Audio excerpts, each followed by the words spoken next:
네, 고승국 칼럼입니다. 좌파와의 문화전쟁 제2탄입니다. 좌파의 도덕적 타락을 폭로하라. 제가 어제 좌파와의 문화전쟁 1편을 보내드렸는데, 오늘 류근일 선생이 뉴데일리에서 바로 이 문제, 좌파의 도덕적 타락을 폭로하라는 취지의 칼럼을 올렸습니다. 제 문제 의식하고 근본적으로 같다고 제가 느껴서 류근일 선생의 칼럼을 먼저 전해드리고 제 생각을 몇 가지만 덧붙이겠습니다. 자, 류근일 선생의 칼럼입니다. 근래 한국에서 유행한 말 가운데 가장 도덕적 우위를 과시한 단어는 진보라는 두 글자일 것이다. 이 진보라는 마패만 휘두르면 무슨 짓을 해도 면제된다는 그런 전제가 따라붙었다. 진보는 곧 특권이었던 셈이다. 그리고 이 특권의식에는 금기의식은 필요 없다고 하는 뜻도 담겨있다. 금기의식이 없으니까 점잖은 교양, 이건 예사로 무시될 수밖에 없다.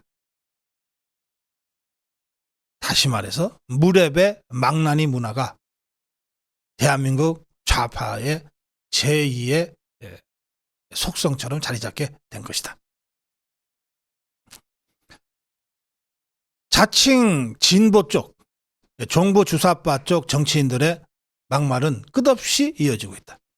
김은경이라는 50대 말에 불과한 젊은이는 류근일 선생 입장에서는 새파랗게 젊은 것이죠. 김은경이란 50대 말의 젊은이는 늙은이들의 투표권을 제한해야 한다는 듯 말을 했대서 구설수에 올랐다. 이게 이재명이가 임명한 혁신위원장 김은경이 얘기하는 겁니다. 또 이 이재명이라는 시동생은 그 형수한테 찢 소리를 했대서 말썽이 난 게 벌써 몇 년째다.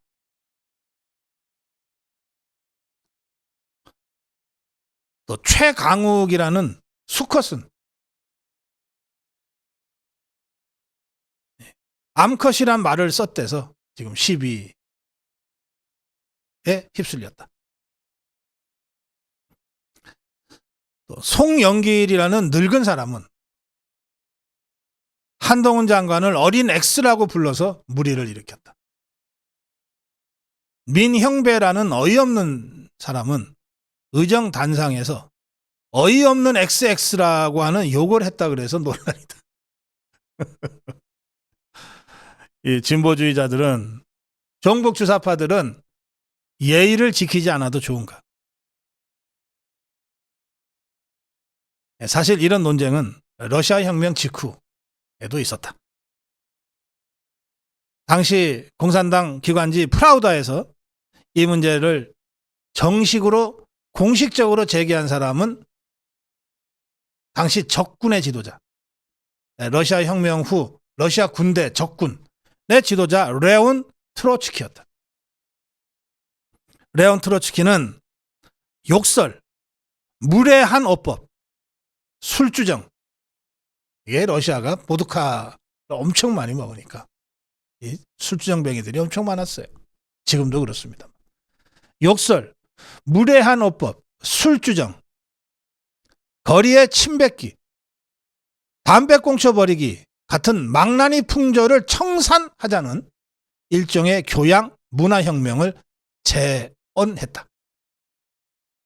당시 러시아 혁명을 일으킨 공산당 혁명가들의 무례배 짓거리가 얼마나 심했으면 적군의 최고 지도자 트로츠키가 거리에 침뱉지 말자, 담배 꽁쳐버리지 말자, 술주정 부리지 말자, 무례한 어법 쓰지 말자, 욕 좀 하지 말자라고 하는 것을 공개적으로 공식적으로 제안했겠는가?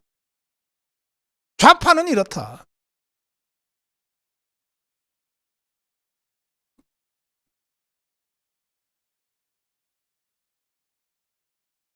예, 앙령, 까라마조프가의 형제들, 뭐 죄와벌, 예, 뭐 우리나라 좌파들도 아주 좋아하는 소설들이죠. 이 소설들에 보면 러시아 혁명가들의 악마적 타락상이 그대로 적나라하게 드러난다. 이 앙령, 까라마조프가의 형제들, 죄와벌, 이 도스토옙스키의 작품인데, 이 죄와벌의 주인공으로 나오는 청년은 이렇게 되뇌이죠. 나 같은 선진적 엘리트는 수준로 노파 하나쯤 죽여도 괜찮지 않냐. 그야말로 초월적 자의식과 선민의식에 사로잡혀서 살인을 하죠.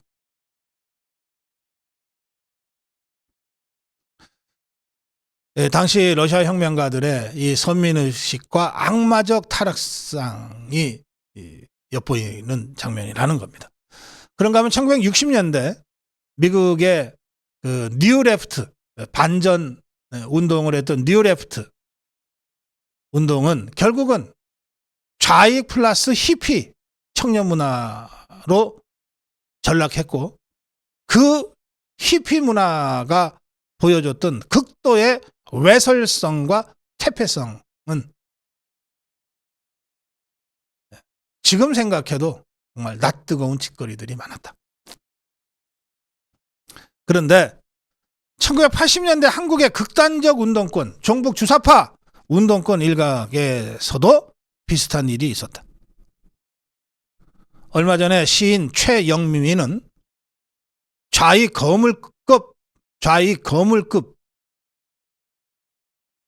이 외설 사례들을 폭로한 바 있다. 또 저명한 종북 주사파 운동가이자 정치인이었던 안희정이, 오고든이, 박원순이 이 자들의 난잡한 성생활, 이들은 결국 잡혀가거나 자살했다. 오늘 보도에는 안희정의 수행비서를 오랫동안 했던 사람의 안희정의 이 난잡한 이 성생활에 대한 이 폭로 책이 출간됐다는 소식이 있었습니다.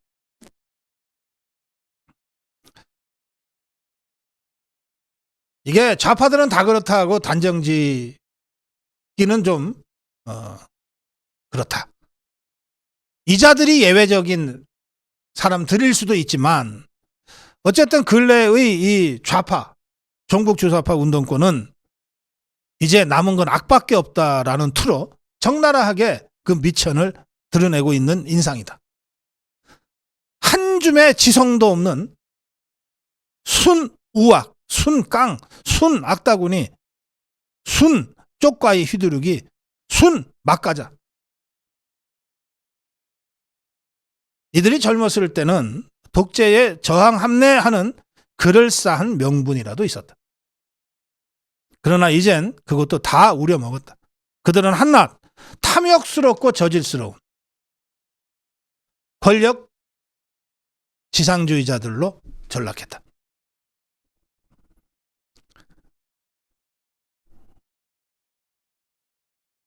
네.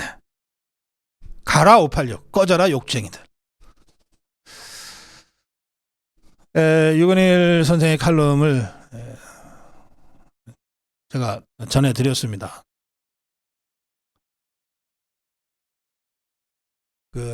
이른바 진보를 내세웠던 이 종북 주사파들은 우리 사회의 극소수였을 때 생존을 하기 위해서 당시의 정치 상황을 교묘하게 이용해서 자신들을 선한 집단, 선한 존재로 포장하는 데 성공했어요.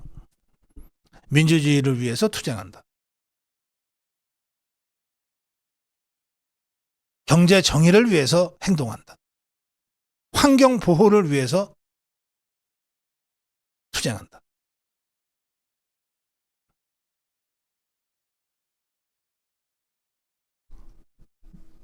그리고 그게 일시적으로 우리 대한민국 국민들의 눈과 귀를 현혹시키는 데 성공했어요. 보십시오. 그 과정에서 이자들이 만들어낸 단체 보십시오. 민주주의 어쩌고 저쩌고 하는 민변, 참여 연대 어쩌고 하는 참여연대, 노조 이름에도 민자를 붙여서 민주를 붙여서 민노총이라고 하잖아요.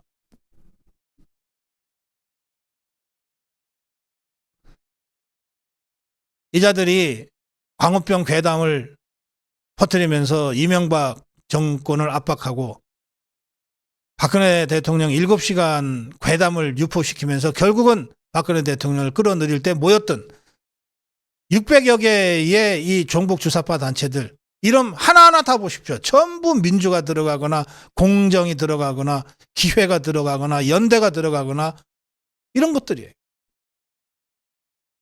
그런데 실제로 이자들이 학생 시절부터 지금까지 정말 자신의 먹거리를 위해서 단 한 번 손에 흙 묻혀본 적도 없고 땀 흘려본 적도 없으면서 그야말로 우리 사회에 기생 세력으로 무의도식하면서 이 선전선동짓만 해온 겁니다. 그러면서 좋다는 명분, 좋다는 단어들은 전부 자기들이 다 독점해왔어요. 큰 장벽 아래서 온갖 도덕적 타락이 있었습니다. 대선 주자급으로까지 세상에 떠받들려진 박원순이의 4년 이상에 걸친 상습적인 성폭력 범죄를 보십시오. 또 다른 대선 주자로 각광을 받던 안희정이라는 자의 수년간에 걸친 그 난잡한 사생활을 보십시오. 수행비서가 오죽하면 그걸 폭로하는 책을 썼겠습니까?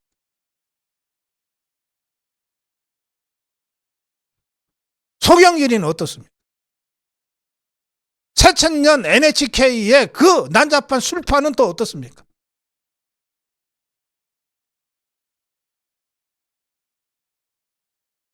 이재명이의 입에 다 쳐 담을 수도 없는 그 천박한 그 말들은 또 어떻습니까?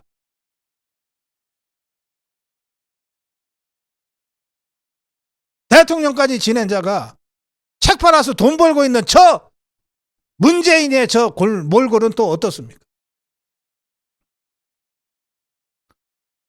나라를 망치고 집안 전체를 망가뜨리면서도 여전히 얼굴 쳐들고 다니는 저 조국이의 파렴치함은 또 어떻습니까? 종북 주사파들의 도덕적 파탄이에요.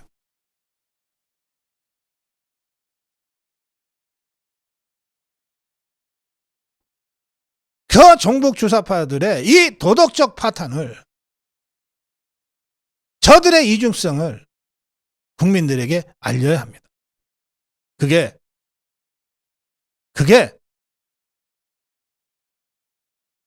제2의 문화전쟁입니다.